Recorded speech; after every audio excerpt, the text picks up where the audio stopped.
3, 2, 1. You ready? You're listening to the Real Pineapple Podcast Network.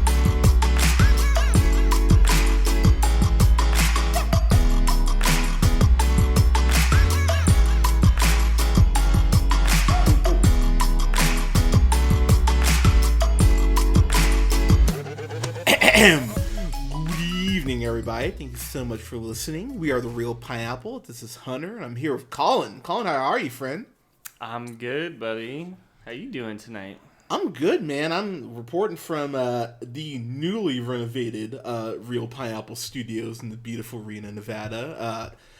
This new computer I have, it's just thank God for credit cards. I'm so happy.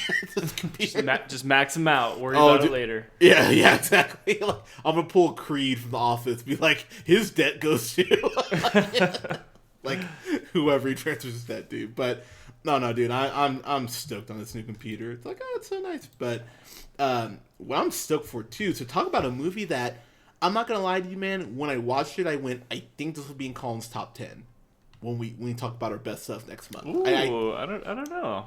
Maybe.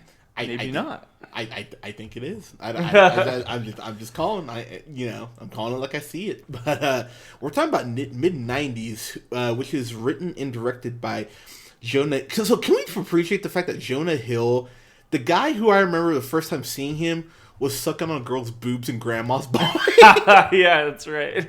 Is now writing and directing films. He doesn't even look like the same person. He really doesn't. Like, it's a trip. I mean, multiple time Oscar nominee. He got nominated for Moneyball and I'm blanking on the other. Yeah, hey God, it's Jonah Hill from Moneyball. Yeah. I just hate Jay so fucking much. So fucking much. But I love Jonah Hill. I genuinely do love me some Jonah Hill. I don't know if you ever saw it, but that series Maniac that he had on Netflix. With, I watched the whole thing. I thought it was great. I really enjoyed the hell out of that. I was like, okay. Yeah, he's so funny when he's playing like the Swedish dude in the last episode. Yeah, he's the greatest accent. I mean, he's great on. He was great in Hail Caesar. I thought he was great in Sausage Party. Sausage Party. Wolf of Wall Street. That's what he got the other nomination for. Oh God, he's so good in that one. Yeah, I mean, and obviously the Jump Street movies. Get Him to the Greek. I love. Yeah, The Sitter maybe not so much. Yeah, I'm not a fan of The Sitter. But I mean, yeah, I just love me some Jonah Hill. I really do love Jonah Hill, and so seeing this movie. First off, it really is just a trip to think, again, the guy sucking on boobs and Grandma's Boys and now writing, directing a film.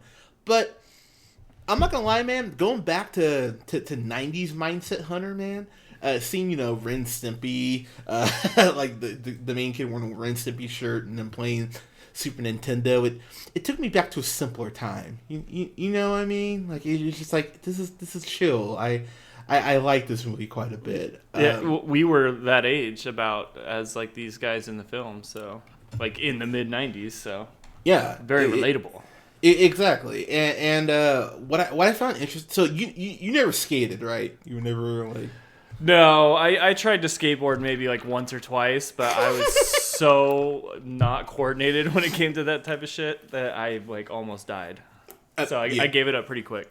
Fair enough. That was me with snowboarding, skiing. I was like, all right, this is just not for me. Like Buck was a skater boy, wasn't he? He was, yeah. Buck was definitely. He was a skater boy. He said, "See you later, boy." old friend of ours from middle school. Yeah, classic Avril Lavigne reference being dropped on. Yeah, we can't let anybody that go over their head. Yeah, exactly. We'll try not to make things complicated. There, I think. Stop it. Stop it right now. Okay, I'm sorry, but what I do appreciate about this movie is that I'm a sucker for those coming of age stories. Things like I almost laughed at saying coming. I'm not gonna lie, but you're such an adult. I know. You are a sucker for these movies, though. I agree. I am too a little bit. Yeah, I'm a sucker for these coming to Asian movies. Sorry, but stuff like mid '90s, stuff like Perks of Being a Wallflower, The Spectacular Now, Hearts Beat Loud, which we'll review here next week. Edge of 17 is a recent one. Oh, I love Edge of 17. That was like my number 2 or my number 1 favorite film of that year, if memory serves. It might have been. It might have been your number 1. Yeah, I think it actually was my number 1. Yeah. So you do like these movies a lot. Yeah, and shocker, walking out of this, damn it, I enjoyed the hell out of this, man. So just the plot is it's pretty simple. So I mean, this kid named Stevie, Sunburn. That's the nickname they gave him. Yeah, Sunburn. Sunburn. Okay, I love the way you say that. Yeah, he gets it because he asks the black dude if black people can get sunburns. Or no, he doesn't ask it. They 4th grade, I think, asked it, right? Yeah, 4th grade. Yeah, 4th grade asked it, and then the dude asks him what he thinks, right? And he's just like, "What are black people?" Yeah, and I'm not gonna lie to you, dude. If I had $1 for every time someone asked me if I got sunburned, I would probably be a millionaire. I've gotten that question so many fucking times. So when he asked him, I went. Like in my head, I went, damn it, yes, this is a question black people get, and yes, we have to answer it.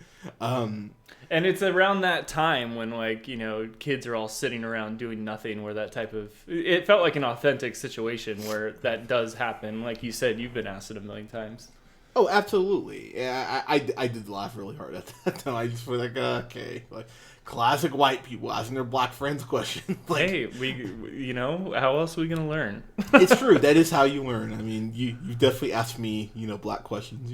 So But by the way, one thing this movie points out that I did laugh really hard at, and I immediately thought of you, is the main black guy, Ray. Yeah, Ray. He's talking, they're all in the circle talking. He goes, man, what is it with white people and how much they love their pets? And I went, oh my god, that's Buster and Knives to a fucking D. I laughed at that so much too. I was like, what is it with us? I love my fucking pets.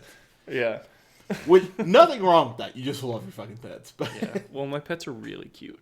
So it's true. Buster and Knives are adorable. So can I just say too about this movie? Stevie is just in a not great home situation, like at all. Jesus, yeah, I would say so. I mean, you want to talk about a kid, like, the argument of nature versus nurture. So basically, Stevie has his brother, Ian, who's a fucking asshole, by the way. Yeah, played by Lucas Hedges. That guy's a good actor. He's fantastic, but I just want to punch him in the face whenever he's on screen. But he's beating the shit. Moonrise Kingdom. I've seen him in a lot of stuff. He was in Manchester by the Sea, the saddest movie of all time, and then he was in Lady Bird and 3 Billboards in 2017. Yeah, so he's had a decent last couple of years. Yeah, a lot of Oscar nominations for those movies. Yeah, Grand Budapest too, 4 years ago. Mm-hmm. I do love me some Grand Budapest, but he plays his older brother, and he is just fucking with Stevie in a way. So there's a point where he just starts beating. Like, the movie opens up with it's the first scene with Ian just beating the shit out of Stevie, and you see the aftermath, and Stevie is bruised up, man. He's bruised like a peach. I was like, holy crap, he just beat the hell out of him. Really no prompting and or reason, by the way. He's just like, I'm bigger than you, like yeah. I have younger siblings. I don't have any older siblings. I know you definitely have. You've got your older brother. I mean, I could relate to that. My brother was 6 years older than me, and he used to do the typewriter where he would pin me down, and then he would pretend like he was doing the typewriter on my chest, and would tickle the shit out of me, and I would be like screaming. And that sounds horrible. It was horrible. Yeah, but when you're a little kid, like, there's nothing you can do. Oh, that genuinely just broke my heart. I'm not gonna lie. It's okay. I got really good at basketball, and I used to beat him 1-on-1, and he'd get really mad. So I got even later. Yeah. Being tickled is just the worst. Oh God, yeah, I hate being tickled. Yeah, it's the worst fucking thing. So Stevie ends up basically just kind of by necessity, just kind of going out and exploring. Back when you could do that. Seems like you can't do that now, but. So he ends up at the skate shop, and I'm not gonna lie, I definitely kind of marked out when I saw, independent logos. I went, oh, independent, I remember independent. Oh, that takes me back. And so he ends up encountering this group of. So there's one kid, Ruben, who's around his age, maybe like a year or two older, fourth grade, and then Roy, and then I'm blanking on the on the other guy's name, but. So fuck they shit. all fuck shit. That's right. Yeah, fuck shit. Thank you. His name was just fuck shit. Yeah, because he was after they would land a trick, you go fuck shit. That's crazy. yeah, every time.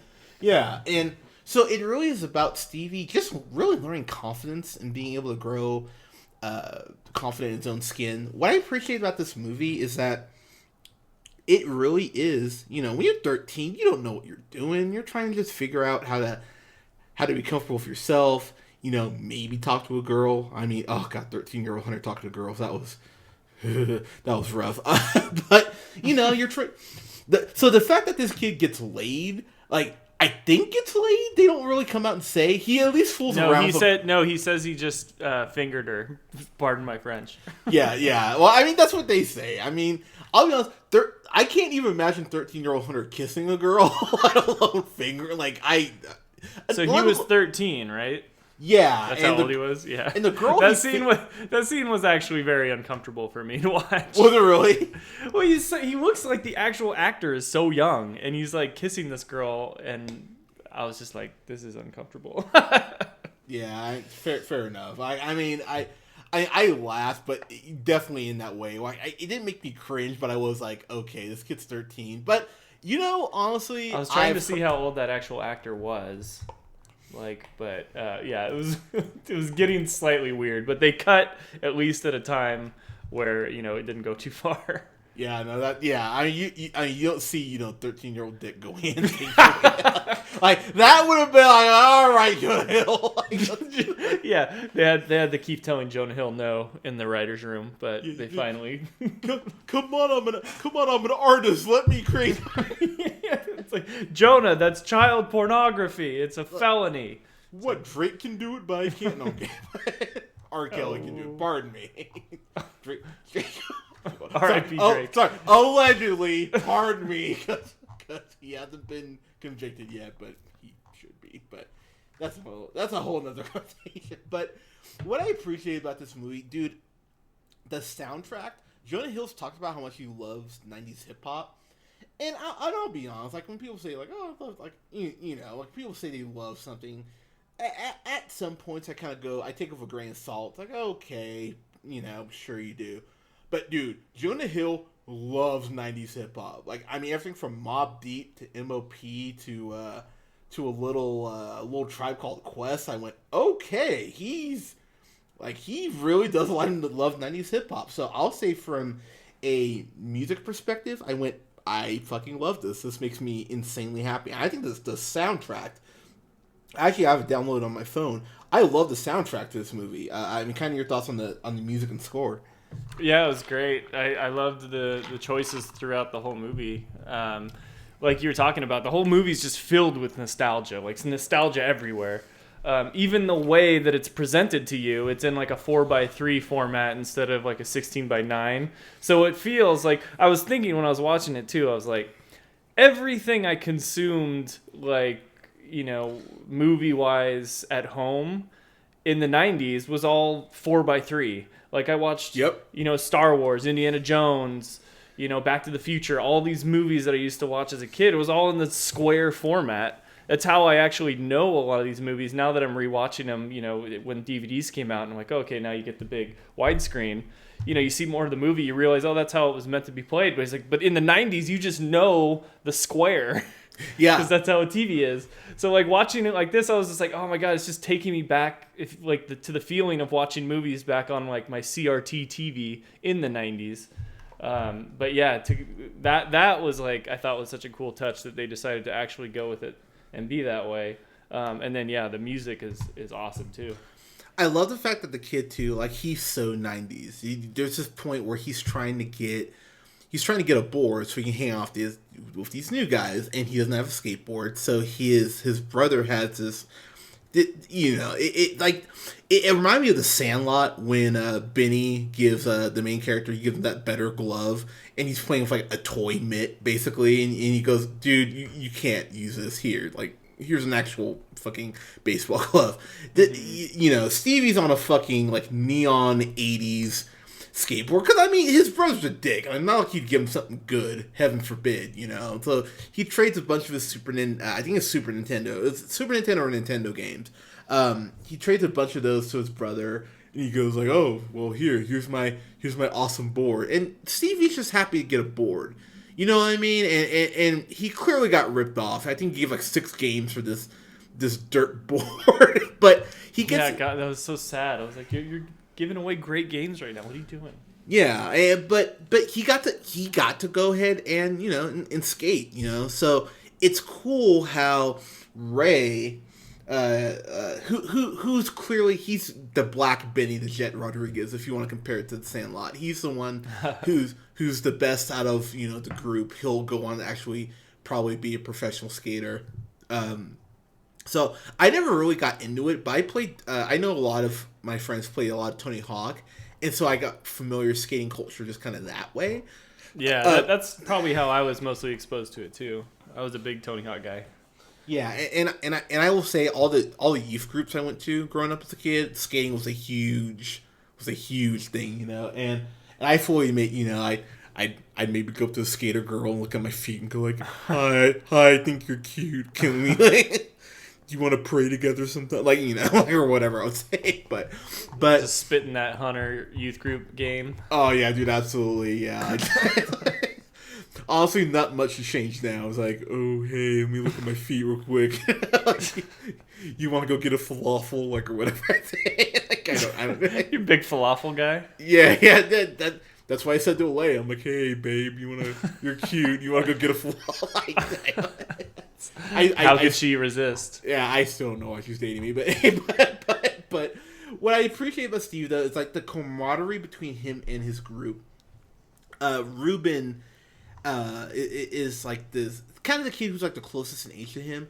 He's a dick too. He's as bad as his brother, and so there's this point where he goes, thank you, and he goes, don't say thanks, that's gay. And he's like, what? And rightfully so. He's like, what are you talking about? He's like, you're acting like a faggot. Don't say thank you. And I was like, and I'm sitting there, as an adult going, that's a horrible message to hear for this kid to hear. And so later on in the movie, I appreciate that Ray, there's a point where Stevie goes, oh, I'd say thank you. Because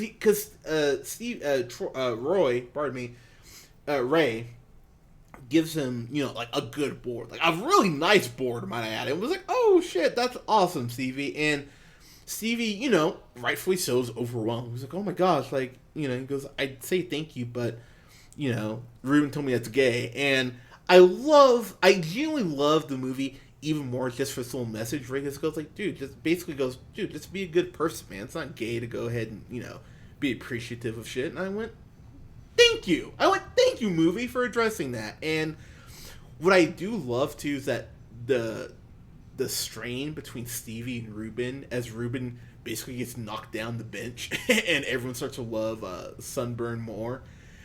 You just see Ruben, his face is practically red. He's like, oh, fucking Sunburn, no good. Like, he looks like a Sunburn. By the end of the movie, he's just like, I fucking hate Stevie so much. Like, I love the way the movie played off that animosity, because Ruben at first, of course, it's fucking with Stevie and putting him down and all that, but you see Stevie grow in confidence, and so to the point where people, like, everyone in the group isn't just looking at him as a new kid, they're looking at him as an equal.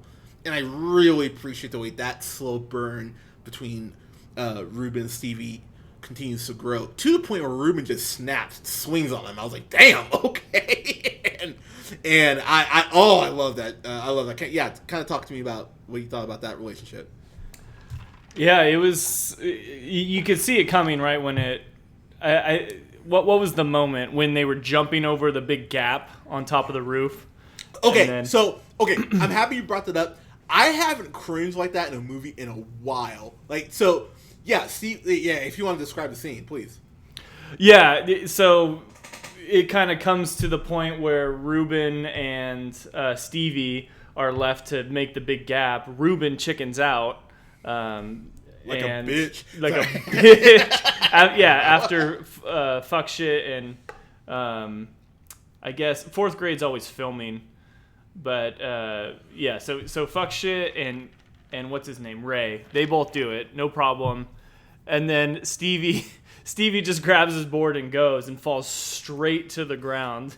Yeah, onto like a wood like a lunch bench. Like he just like a lunch table, just eat shit. I he probably fell 15 feet. Yeah, maybe? at least, yeah, probably 15.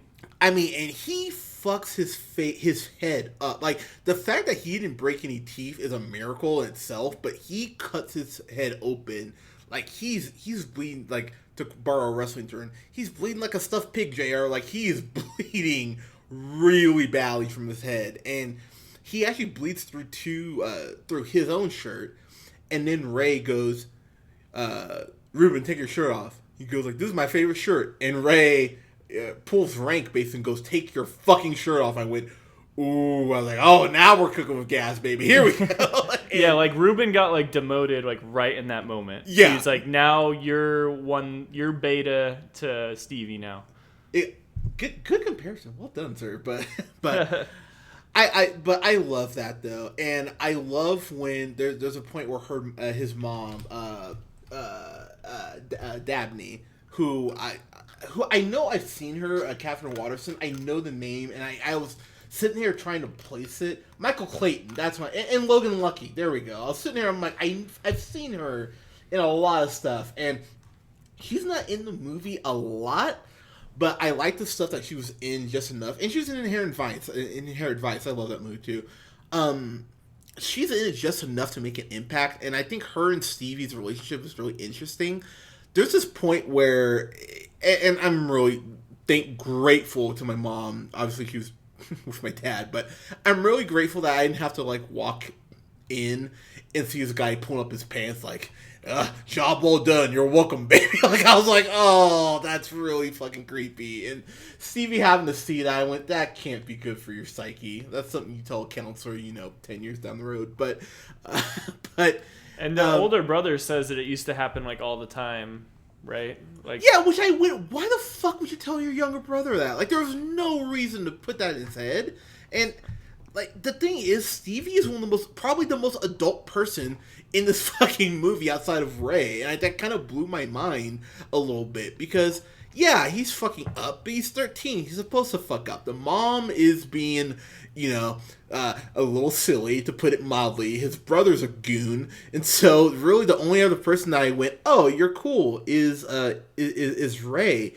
What made me laugh, there's a scene where the kids are skating at school, and they get into this argument with a black security guard who's basically like walking the ground, and that whole scene.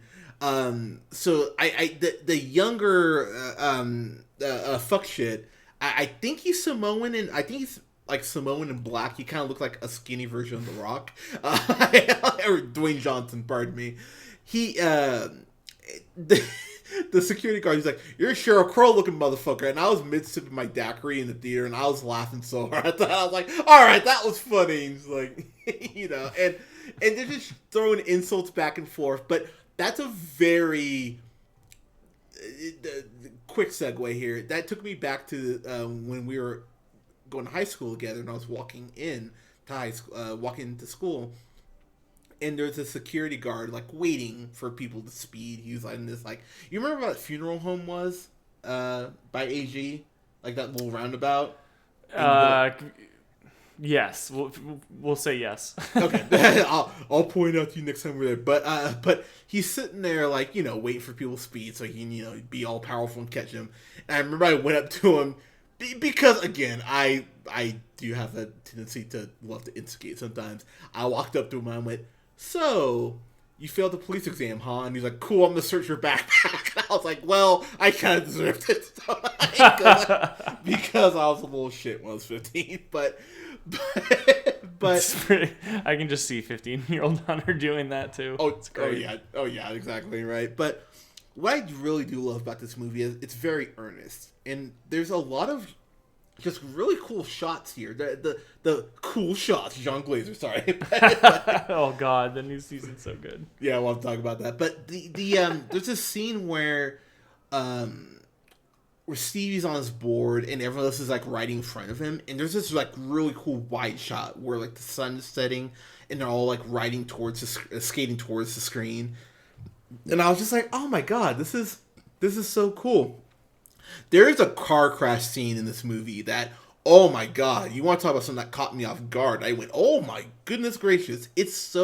That scene alone is so well shot. I went, I love this movie. Like, I love this movie so much. And to throw it back to you before we kind of go over, our final thoughts, man, I really was sitting, like, and I went back and watched this back a couple nights ago and watched bits and pieces today before we started recording. I feel like I've been handing out fan-fucking-tastics like candy, so I'm not gonna give this fan-fucking-tastic, which I'll be honest is probably more of a it's just more of a victim of bad timing for this movie, because I feel like I've been giving out so many fan-fucking-tastics. But dude, if someone were to give this fan-fucking-tastic, I would not argue with them. Like, I love this movie so much, man. And for this to be Jonah Hill's first movie and to write and direct this, it's a hell of a start, man. It's a hell of a floor for Jonah Hill. Kind of your thoughts as we wrap up here. Yeah, I'll let you finish with your grade. I'll just go into mine. The way that Jonah Hill was able to write and direct this was very, very impressive. It's crazy that this guy who, like you said, was in Grandma's Boy. It was the first time we really got introduced to him. Like, if you told me that guy was gonna like work with Leonardo DiCaprio and Scorsese, Scorsese and everybody that he's worked with, Brad Pitt, and then be able to write and direct his own movie and get it greenlit and made. That's insane. But the guy is just super ultra talented. I love what he did with the way he presented the movie. I loved all the nostalgia. A lot of the scenes were super authentic. It felt like, a situation that you would find yourself with you and your hooligan friends when you were young, like someone getting badly hurt and you're like, I don't know what to do, just clog it up with the shirt type of thing. Yeah. The interactions and the way the relationships progressed and, the way you find out all the different intricacies of every character's backstory and how that you can predict what they'll do going forward. It's very much the Sandlot of the 90s with skaters instead of baseball players. Oh, I love like that comparison. Well done, sir. Well, no, you were saying it earlier. You actually gave me the idea where you were making comparisons of people from the Sandlot, but it really is. It's a very similar movie.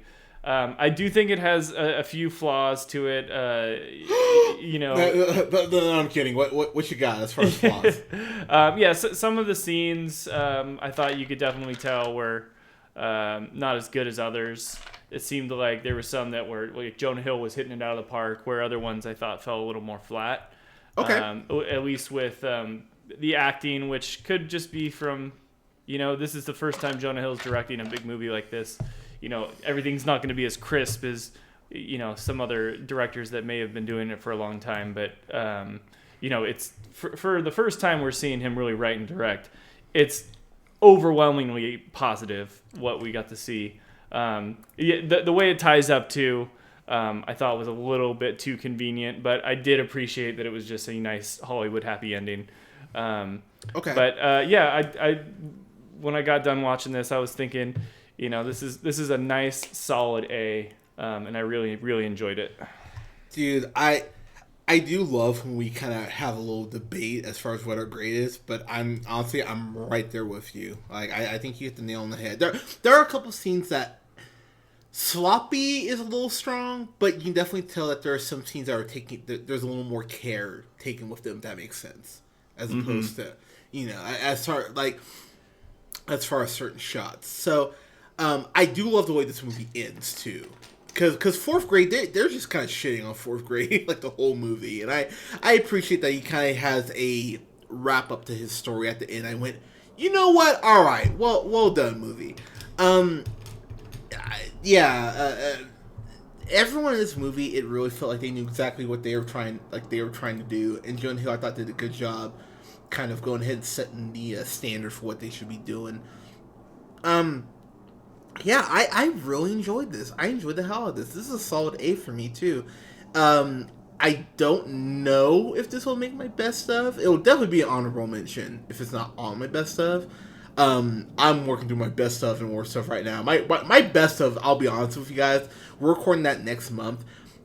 It's the hardest year, and I said that last year, but I think this past year is even harder. Many movies. There's so much shit I loved, and I'm just like, I have to. Like some of your movies aren't gonna make the list, and I just watched The Favorite, and I really enjoyed that. I'm like, crap. Okay, so I'm really struggling, and I wish I could find a spot for this. I don't know if I can, but go see this if you like. It's on Amazon now. Like, you can buy it on digital or Blu-ray or what have you. Watch this. Like, this, if you're a '90s kid, you know, like I said, seeing something like Ren and Stimpy, like seeing Rocket Ren and Stimpy shirt and stuff like that, I was like, Super Nintendo, it takes me back. Like, you know, it's cool to see stuff like that and have it shown respect to. It's very weirdly a '90s compliment to Superbad, as far as kind of that coming of age tale. So yeah, if you're a '90s kid like we are, you should definitely watch this. It's a lot of fun. Like I said, the soundtrack is a blast. It's on Spotify. I definitely downloaded it after I got out of the theater. I went, okay, this is my new soundtrack to listen to. So yeah, huge fan of this movie. If I ever get to interview Jonah Hill, this will actually probably be the first thing I bring up is mid-90s. I know a lot of people be like, Wolf of Wall Street, or, you know, Grandma's Boy, whatever. but Grandma's Boy, definitely. Yeah, so let's talk about Grandma's Boy, but not Wolf of Wall Street. No, Grandma's Boy. But yeah, lot of respect for Jonah Hill for this. I thought this was great. So, guys, have you seen mid-90s? Let us know what you thought in the comments below. You can follow us. Go ahead and shoot us a like on Facebook at The Real Pineapple. You can follow yours truly on Twitter at JHunterRealPineapple. You can follow our colleague Scott on Twitter at Nearman1st. You can go ahead and follow Colin on Twitter at The Real O'Neill. And you can go ahead and follow us on SoundCloud, iTunes, and Google Play Music at The Real Pineapple. And you can, this upcoming weekend we'll have reviews up for Glass. I'm very sad you will be out of town. I'm sorry, but yeah. I just rewatched Unbreakable and Split too. I'm so excited for that movie. I actually did too. I watched them both on Sunday actually. So, I love those movies so much. But guys, thanks so much for listening. We'll talk to you guys soon. Take care. Meow.